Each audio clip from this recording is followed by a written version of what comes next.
For today's video, we're going to check out the home base status report. And like always, I'll leave a link to it in the description if you want to go check it out. Before we take a look at it, I did want to quickly mention that I do believe this next venture season is going to be a mini boss season. So we should get a lot more Vbuck missions during this next venture season. But when it comes to the home base status report, the first thing they went over was how they've given us the ability to cancel abilities. In last week's update, commanders gained the ability to cancel Going Commando and Lefty and Righty activations. Use this newfound cancel ability to get out of tricky situations. That also applies to Going Constructor. We sort of had that one for a while, but they just added the ability to cancel Going Commando and Lefty and Righty in last week's update. And the way you cancel those is the same way you cancel Going Constructor. You just press the same buttons you use to activate it, and it'll cancel it. And I think this is really going to be useful, especially when it comes to modes like dungeons, because sometimes when it lasts too long, it sort of slows you down. But now you can use it if you get swarmed, and you should be able to escape a little bit easier now. And I would get stuck as soon as I say that. But yeah, that feature actually came with last week's update, but it wasn't mentioned in last week's home base status report. So yeah, not only can you cancel Going Constructor, but you can now cancel Going Commando and Lefty and Righty. Anyways, they then went on to say Winterfest is melting away, so now it is time to welcome back the Meadows venture season. Some scouting reports are saying that things may be getting a bit feral during this venture season, but we will cross that bridge when it comes. Notice the emphasis on a bit feral. According to some people on Twitter, they believe that's a reference to the wildlife that's supposed to be coming to save the world. We did a video on that a few weeks ago. I'll leave a link to that video in the description if you want more details, like which animals are supposed to come. But I believe they're trying to hint that wildlife's going to be coming sometime during this next venture season. Anyway, starting today at 7 p.m. Eastern, Meadows is going to return. Major Oswald's going to drill you into war games.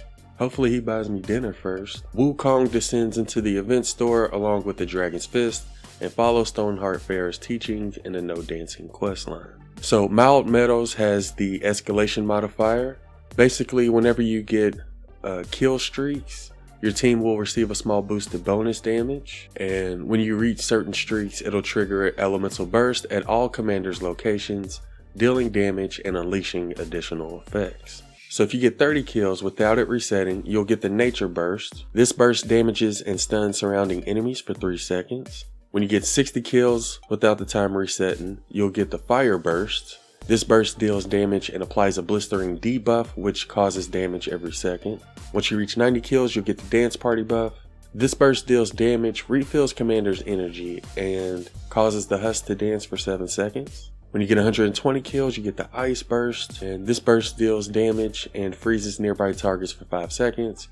And once you reach 150 kills, you'll get the Energy Burst. This burst also deals damage and causes nearby enemies to take increased damage for 10 seconds. Keep in mind, if you lose your streak, your escalation bonuses will reset, so keep it moving and take out as many husks as you can as fast as you can. So those are the modifiers for Meadows. The next thing they went over was war games.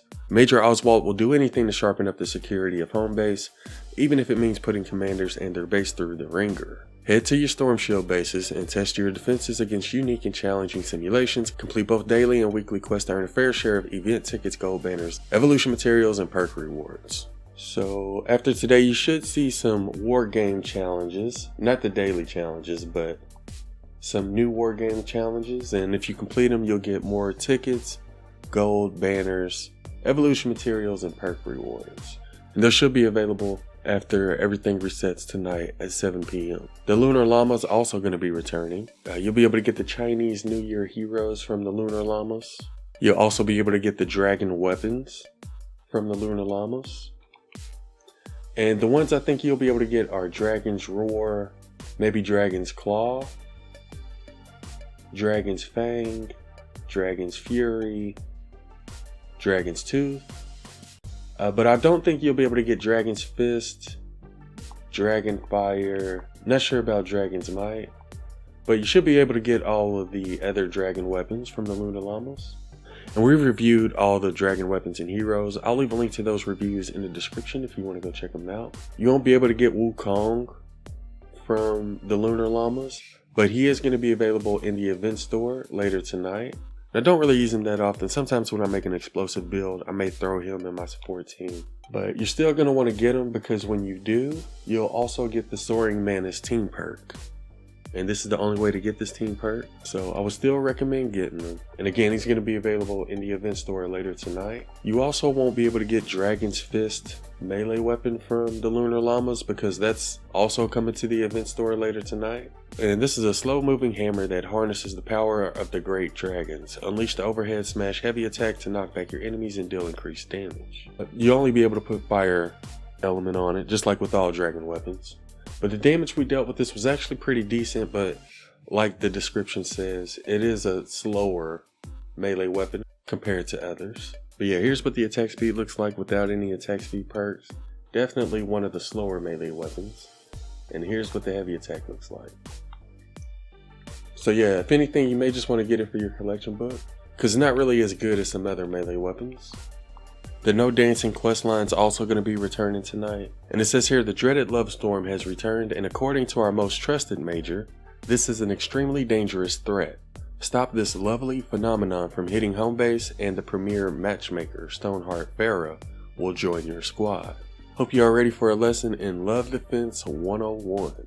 And this is a hero I would definitely recommend getting and maxing out. She's one of the best heroes when it comes to using bows. And again, you'll be able to get her from the No Dancing questline, which comes out tonight. We have reviewed her, so I'll leave a link to that review in the description as well. And that's pretty much everything we're getting this week, but they did tell us what we can expect to see next week. Coming on January 31st at 7 p.m, Mist Pods enter War Games, and Snuggle Specialist Sarah embraces the event store. So we're going to get the Mist Pods War Games challenge. And basically you're going to have like these little pods spawn around in war games, and you have to destroy those pods before they spawn mini bosses. So just keep an eye out on your mini map for the Mist Pod symbol. Once you see that appear, run to it, destroy it, and once you complete this war game, you'll get this banner right here. You shouldn't have any problems completing it.